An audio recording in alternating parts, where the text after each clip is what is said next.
and welcome to our morning edition of Arirang News. We begin with these stories making the headlines at this hour. With just a few days left until the tariff pause deadline, Finance Minister Koo Yun-cheol is now in Washington. He held talks with U.S. Commerce Secretary Lutnick on the first day of his trip. The United States and China have now agreed to seek an extension of their trade truce following 2 days of talks in Stockholm. U.S. officials say it won't be final until President Donald Trump signs off on the plan. The International Monetary Fund has yet again lowered the economic outlook for South Korea to 0.8% for 2025. Ahead of the trade deadline set by U.S. President Donald Trump for this Friday, South Korea's top economic and trade officials and even major business leaders are in Washington as they make last-minute efforts to reach an agreement with the United States. Our Pyeong starts us off. Deputy Prime Minister and Minister of Economy and Finance Koo Yun-cheol, Industry Minister Kim Jong-kwan, and Trade Minister Yeo Han-gu held talks in Washington, D.C. with U.S. Commerce Secretary Lutnick on Tuesday, local time. The talks lasted about 2 hours. Koo is in Washington aiming to finalize a tariff deal before the U.S. reciprocal tariffs on South Korea come into effect on August 1st. He immediately began talks with Secretary Lutnick, despite only his meeting with Treasury Secretary Besant on July 31st having been publicly disclosed. Upon landing, Koo has told reporters that Korea will explain its economic cooperation proposals clearly, especially in areas like shipbuilding. We'll explain economic cooperation projects between Korea and the U.S., including shipbuilding, which the U.S. is interested in. We'll make the case that forming an alliance with Korea brings major benefits to the U.S. as well. I believe their understanding of this has improved a lot. According to the Wall Street Journal, the U.S. side had urged South Korea to bring its best and final trade offer to the table during a recent meeting with Korea's industry and trade ministers in Scotland. Lutnick reportedly told Korean officials that they need to bring it all when meeting President Trump, who still wants to be convinced why a new deal with Korea is necessary, given that the U.S. has already struck trade agreements with the EU, Japan, and the UK. With just 2 days left before the tariff decision, Foreign Minister Cho Hyun is also set to arrive in the U.S., bringing the scope of the Korea-U.S. talks into the diplomatic sphere. Cho is scheduled to meet with U.S. Secretary of State Marco Rubio the day after his arrival. Samsung Electronics Chairman Lee Jae-yong has also arrived in Washington and is expected to support the Korea-U.S. tariff negotiations from the sidelines. Pyeong, Arirang News. Washington and Beijing have agreed to work on extending their trade truce following 2 days of talks. Despite no major breakthroughs, U.S. President Donald Trump says the talks were positive, adding that he expects to meet with his Chinese counterpart sometime this year. Our Lee Seung-jae has this report. Tensions in the global trade may be easing slightly as trade officials from the U.S. and China on Tuesday wrapped up 2 days of what they called constructive talks in Stockholm, aimed at avoiding the return of steep tariffs that could rattle the world economy. Both sides agreed to pursue a 90-day extension of their current tariff truce, which is set to expire on August 12th. No major breakthroughs were announced after the talks, but according to reports, the tone from both sides were notably more positive. While U.S. officials say it's up to President Donald Trump to decide whether to extend a trade truce, U.S. Treasury Secretary Scott Bessent shot down any prospects of the U.S. president rejecting an extension. Speaking from Air Force One on Tuesday, Trump said he'll soon be briefed on the 2-day talks, but added that Bessent felt very good about the meeting. Trump also confirmed plans for a possible summit with Chinese President Xi Jinping before the end of the year, adding that the Chinese leader wants to meet. Meanwhile, the U.S. is continuing trade talks with the European Union. U.S. Commerce Secretary Lutnick said talks are still ongoing around trade and aluminum duties, as well as digital services, but a major sticking point is the pharmaceuticals. European officials are aiming to lock in a 15% cap on drug tariffs before Trump announces his own pharmaceutical policy, expected within 2 weeks. With the August 1st deadline fast approaching, A final decision rests with Trump as the U.S. and the European bloc look to avoid a major trade conflict. Lee Seung-jae, Arirang News. South Korea's economic outlook has been lowered by the IMF yet again. After it was slashed in half in April, it has been lowered further to 0.8% amid volatility in global trade. Our Kim Do-yeon reports. The International Monetary Fund has once again cut its growth forecast for South Korea, this time to 0.8% for 2025. In its latest World Economic Outlook update released Tuesday, the IMF lowered Korea's growth projection by 0.2 percentage points from April, which was already half of January's 2.0% forecast. Lower projections have also been released recently by other institutions. The Korea Development Institute and BOK both fixed their 2025 growth outlook to 0.8% as well, with the OECD having the most positive outlook at 1.0%. While no direct commentary for South Korea was provided, South Korea is heavily reliant on trade with the U.S. and tariffs had an impact on these numbers, according to the IMF. A breakdown in trade talks or renewed protectionism could dampen growth globally and fuel inflation in some countries. As for South Korea's 2026 outlook, the IMF's projection improved for South Korea to 1.8% from 1.4% in April. The IMF releases economic outlooks for all member countries every April and October and publishes revised forecasts for the 30 major economies in January and July. For the world's economic outlook, the IMF revised its projection to 3.0% from 2.8%, still lower than its forecast earlier this year, but showing improvement. Global growth has been revised up to 3% in 2025 and 3.1% in 2026, reflecting stronger than expected front-loading, lower tariff rates compared to early April, easier financial conditions, including a weaker US dollar, and fiscal expansion in some jurisdictions. As for other nations, the U.S. growth forecast was raised by 0.1 percentage point to 1.9%, while China's was significantly revised up by 0.8 percentage points to 4.8%. Kim Do-yeon, Arirang News. Tesla CEO Elon Musk says he had a video call with Samsung Electronics chairman Lee Jae-yong and senior leadership, confirming a recent announcement of collaboration between the two companies. Taking to X on Tuesday, Musk shared details of the call with the chairman and senior leadership of Samsung to go over what a real partnership would be like. The Tesla CEO stressed that both companies are combining their respective strengths to deliver the best possible results, signaling a deepening of their collaboration. It was announced earlier this week that Samsung Electronics secured a $16.4 billion order from Tesla to supply artificial intelligence semiconductors.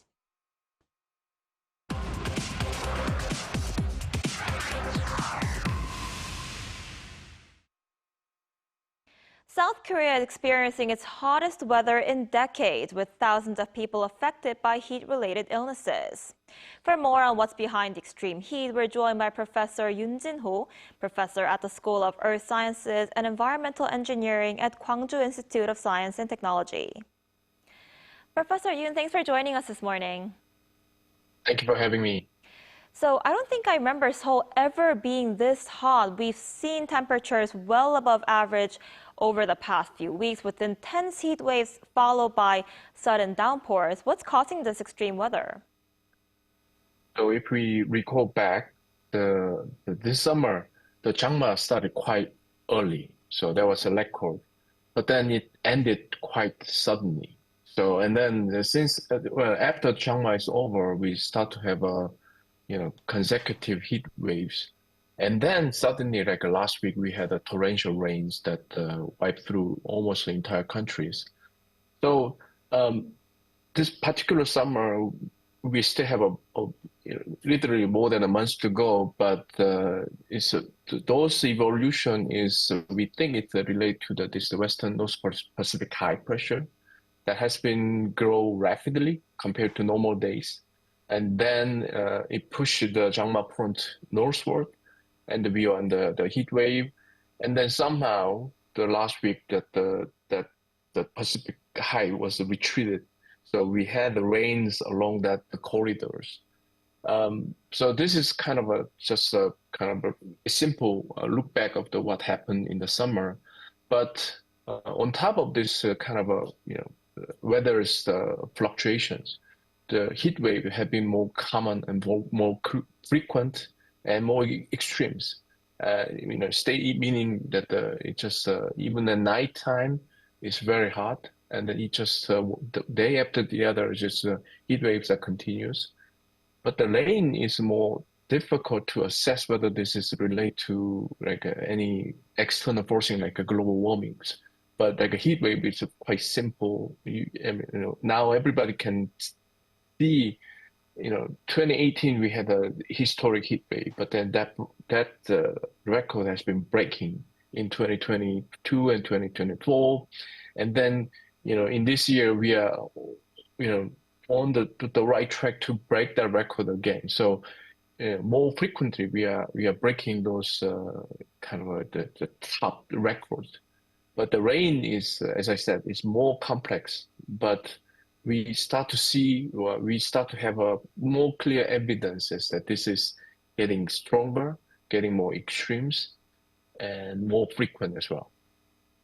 Right, you just said the heat wave has become more common, and this summer feels very different from what we're used to. Could this be the new normal for summers in South Korea?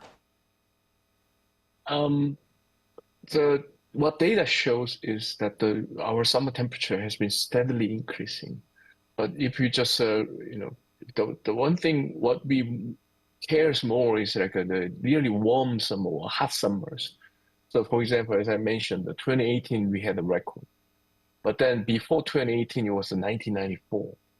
So it took almost more than 20 years to break the record. But then 2018 record was breaking again in the 2024. And then, as I mentioned, 2025, this year, was really right on to the track that could break the record.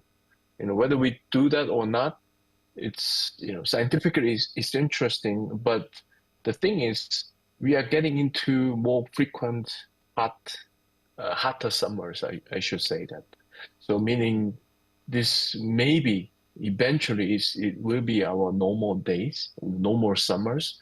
So we have to find some ways to adjust to it, or our infrastructure has to be revamped to cope with this type of summer extreme cases.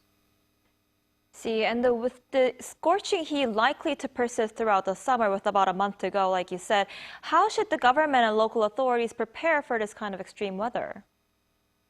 Well, I think the primary goal has to be reduce the casualties as much as possible. That's what we need to do in the short term.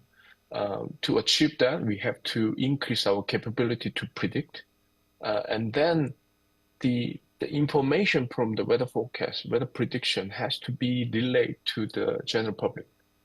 And then there are some rules that we kind of developed, like after 30 minutes or 40 minutes walk in the outdoor, you have to take a rest of 10 or 20 minutes. Or those we have those recommendations, but those recommendations has to be kept quite well to reduce the casualty. And then those warning system, like these days, I believe everyone in Korea receiving the daily warnings of heat waves. That's a good, but we have to think about better way to communicate that, because we don't want our emergency broadcasting system as like the boy who cried wolf. We have to make system to be more efficient, effective. We have to tell the people what has to be done at certain time or certain situations. And then, after that, we have to think about those kind of more, something that takes more time to do it. For example, like a flooding, we need to eventually redesign those city infrastructure, but that takes money and time. But before that, what we can do is we just simply clean those sewer system. That will just relieve a lot of pressure. So, first of all, as I said, we have to reduce the casualty. We have to find some ways to cope with those extremes. And then we have to relay those information to the people more effectively, efficiently. Right, I guess we'll have to hope the heat wave ends soon. I'm afraid that's all the time we have for today. Professor Yoon, thank you so much for your insight. We appreciate it. Thank you very much.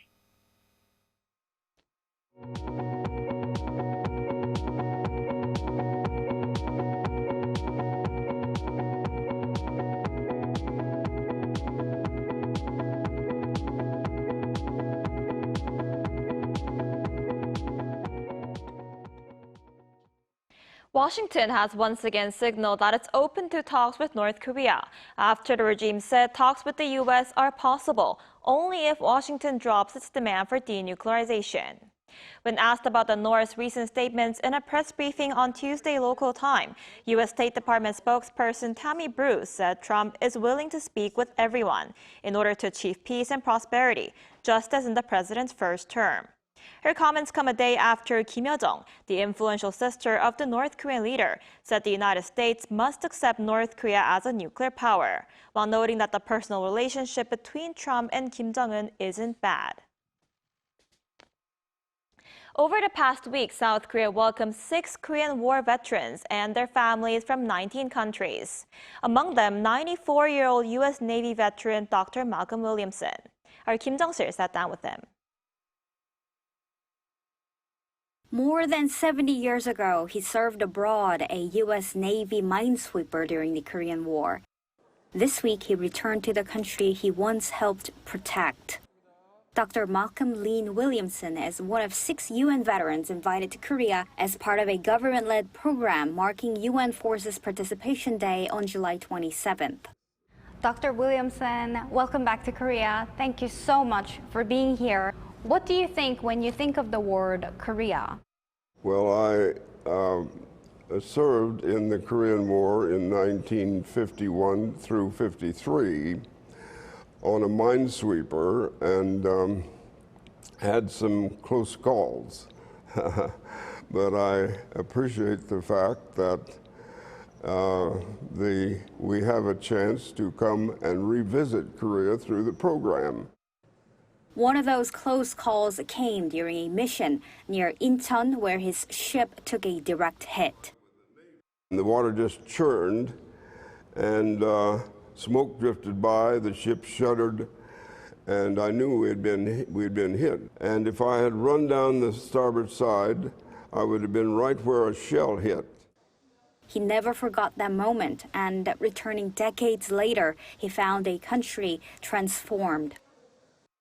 I've been very impressed with the advancements that have been made in your country, because I know it was devastated during the war. But you know, the thing that I'm impressed most by is the people. By his side this week is someone who didn't live through the war, but now calls Korea home. Emily, his granddaughter, has spent the past 5 years teaching kindergarten in Seoul.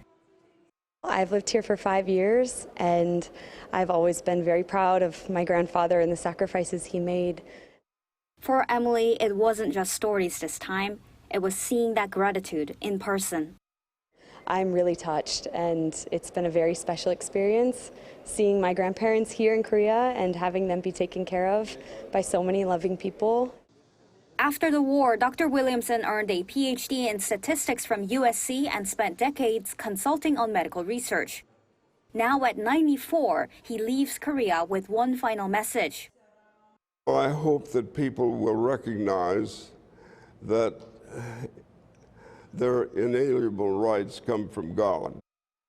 A sailor, a grandfather, a man of science and of faith.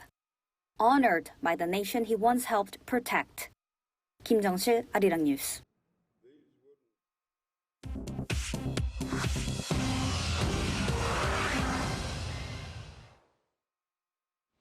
Good morning, I'm Choi Ji-hee, and this is The World Now. Starting in the UK, British Prime Minister Keir Starmer has announced that the UK will recognize the state of Palestine at the UN General Assembly in September unless Israel meets key conditions, including agreeing to a ceasefire in Gaza. On Tuesday, following an emergency cabinet meeting, Starmer outlined the UK's conditional recognition of Palestine's statehood. He said recognition will be formalized in September unless Israel agrees to an immediate ceasefire in Gaza, pledges no annexation of the West Bank, allows full humanitarian access, and recommits to a viable two-state solution. Starmer reiterated that there is no equivalence between Israel and Hamas and reaffirmed demands on Hamas to release all hostages and disarm. However, Israel's government strongly rejected the announcement, calling it a reward for Hamas. Meanwhile, U.S. President Donald Trump, after meeting with Starmer in Scotland, stated that the recognition was not discussed during their talks. The UK's warning follows reports of a severe famine in Gaza and plans to airdrop aid into the enclave. In the United States, after 4 people died in a deadly shooting in Midtown Manhattan on Monday, investigators have been sent to Las Vegas, where the gunman, who also shot himself, lived, to learn more about the possible motive. Investigators who recovered a handwritten note say there were no links to terrorism or criminal organizations found. The note found on the body of 27-year-old Shane Devin Tamura said, "Study my brain, I'm sorry." It also claimed he suffered from CTE, a brain disease triggered by head injuries, and blamed the NFL for his condition despite having never played football professionally. Tamura, who had driven from Las Vegas, entered the lobby of a building housing the National Football League headquarters and major financial firms at around 6:30 p.m. on Monday with an assault-style rifle. The victims included an off-duty New York City police officer who was described as a New York hero. The incident marks the city's deadliest mass shooting in over 2 decades. Pope Leo XIV met over 1,000 Catholic influencers and digital missionaries from more than 140 countries at a Jubilee Mass in St. Peter's Basilica on Tuesday. The Pope addressed the young people in Spanish, English, and Italian, reiterating his call for an end to violence and the need to proclaim peace. He emphasized that digital missionaries are more essential than ever in spreading the message of peace. He also cautioned that while technology has become increasingly influential, creativity should not be used to undermine human dignity. At the 2025 India Couture Week in Delhi, Rohit Bal's design house unveiled the Kashgul collection on Tuesday, marking a tribute to the late designer nearly 9 months after his death. The collection is rooted in Rohit Bal's lifelong bond with Kashmir, drawing on symbols of flowers and his signature motifs of lotus and peacocks. Bollywood actor Arjun Rampal closed the show wearing a black velvet sherwani detailed in silver embroidery. He paused midway on the ramp to honor his friend, saying legends never die.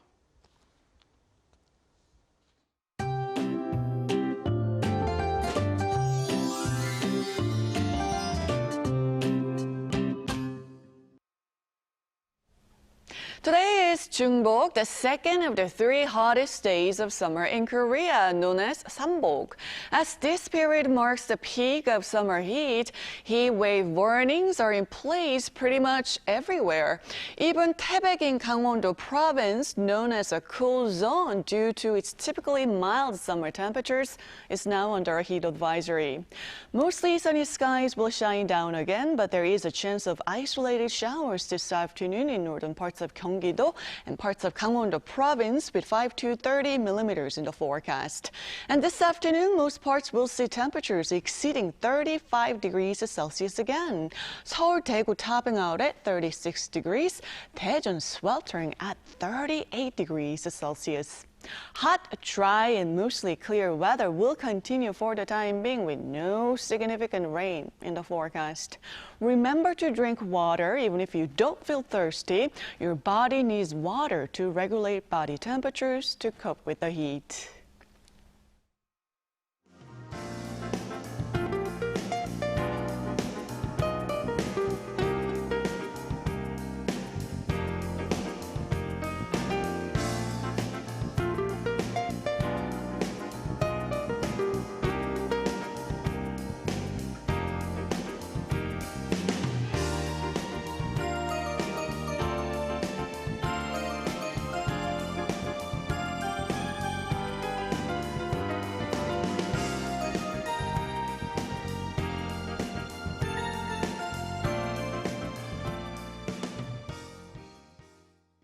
That's all we have for this morning. Arirang News will be back at 5 p.m. Korea time. Thanks for watching.